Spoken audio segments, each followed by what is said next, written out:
Baru ni orang Kristian dia insist nak gunakan nama Allah. Okey. Apa respon itu? Dan sekarang ni menjadi satu kes di mahkamah dan termasuk juga badan Islam tanggungjawab membawa kes ini ke mahkamah. Okey. Bagus. Pertanyaan ini ada kaitan dengan ceramah kita pada hari ini.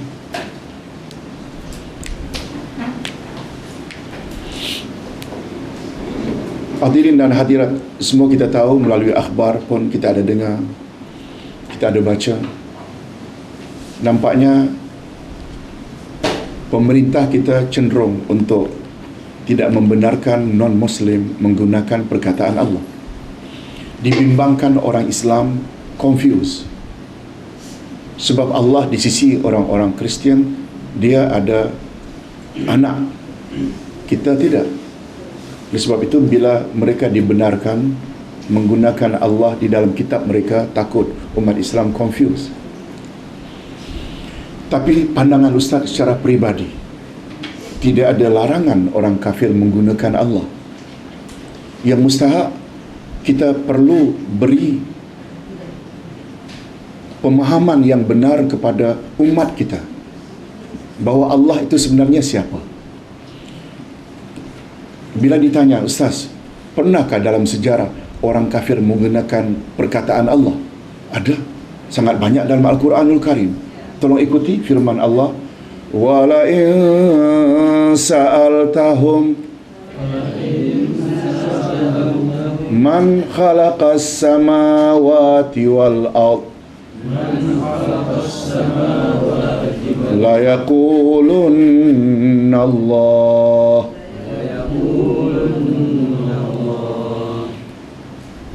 Sekiranya kamu tanya, hai Muhammad, kepada orang-orang kafir itu, siapakah yang mencipta langit dan bumi?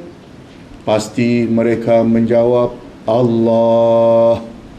Abu Jahal, Abu Lahab, dia akan jawab Allah. Perkataan Allah sudah dikenal sebelum Nabi Muhammad datang. Buktinya, bapaknya bernama Abdullah. Betul tak, Pak? Ini memberi makna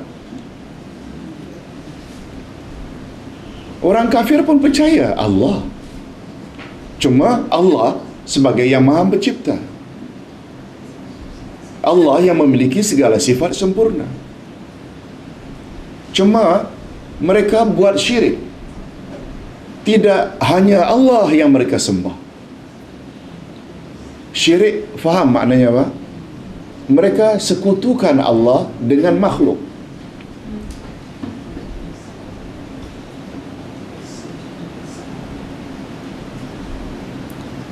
Mereka minta pada Allah juga. Tapi sayangnya pada masa yang sama, mereka juga minta kepada selain Allah. Ini yang namanya syirik. Bagi kita mesti minta, betul tak, hanya pada Allah. Inilah statement kita, wa iyyaka nasta'in. Hanya pada engkau kami meminta. Sebagaimana nasihat Nabi kepada Abdullah ibnu Abbas, ya ghulam, hei anak muda, idza sta'anta fasta'in billah. Bila engkau ingin memohon sesuatu, memohonlah direct kepada Allah. Itu sebabnya bila kita belajar nanti bab syirik, ada namanya syirik doa. Doa, Ustaz, ada syirik ke? Ya. Bila dia minta pada Allah juga, minta pada selain Allah juga, syirik doa lah namanya. Ada lagi namanya syirik sifat. Apa dia syirik sifat, Ustaz? Dia percaya Allah tahu perkara ghaib. Pada masa yang sama, dia juga mendakwa bomoh tahu perkara ghaib. Dia sekutukan sifat Allah yang mengetahui perkara ghaib dengan bomoh juga tahu perkara ghaib. Ini namanya syirik sifat.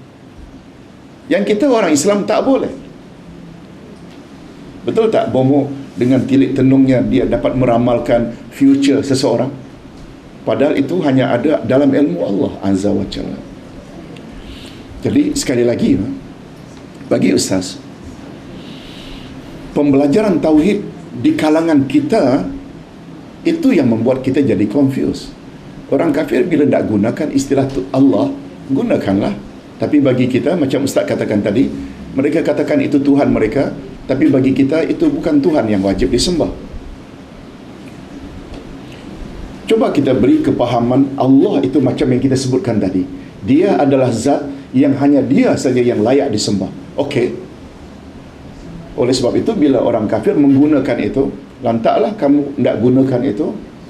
Tapi akidah kamu dah lari bila tidak hanya Allah yang kamu sembah.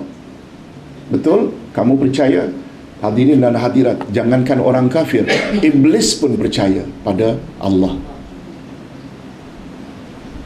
Kalau sekedar rububiyah, ketika Allah suruh sujud pada Adam, dia ingkar. Lalu Allah murka. Lalu Allah tanya, "Ma mana'aka an tasjud iz amartuk?" Apa pasal kamu tidak mau sujud ketika aku suruh tadi? Iblis jawab, "Ana khairum minhu." Aku lebih baik dari Adam, ya Allah. "Khalaqtani min nar wa khalaqtahu min tin."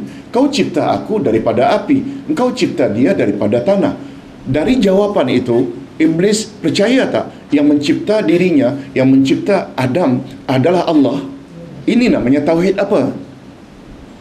Rububiyah. Sebab itu perbuatan. Lalu Allah kutuk, adalah laknat dia. Dalam keadaan terkutuk, dia minta dua perkara. Kau nak kutuk aku, kutuklah ya Allah. Tapi aku minta dua perkara. Izinkan aku goda Adam dan panjangkan usiaku hingga kiamat. Betul tak dalam permintaannya dia iktiraf tak bahawa kuasa otoriti yang boleh memanjangkan memendek umat makhluk adalah ada hanya pada otoriti Allah. Ini juga tauhid rububiyah, tauhid asma wa sifat. Tapi sayangnya dia tak patuh pada Allah. Maknanya dia tidak ada tauhid uluhiyah. Dia tidak ada tauhid ibadat.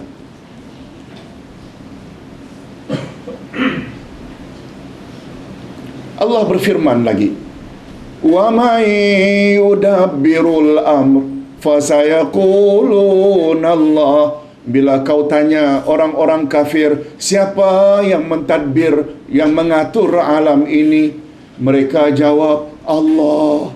Allah juga. Allahu a'lam. Ini pandangan pribadi saya. Saya melihat mengapa kita mesti larang mereka gunakan. Islam tak pernah melarang pun. Mungkin dalam konteks kita takut confuse. Mengapa kita tidak perkemaskan akidah umat kita? Bukan dengan melarang orang.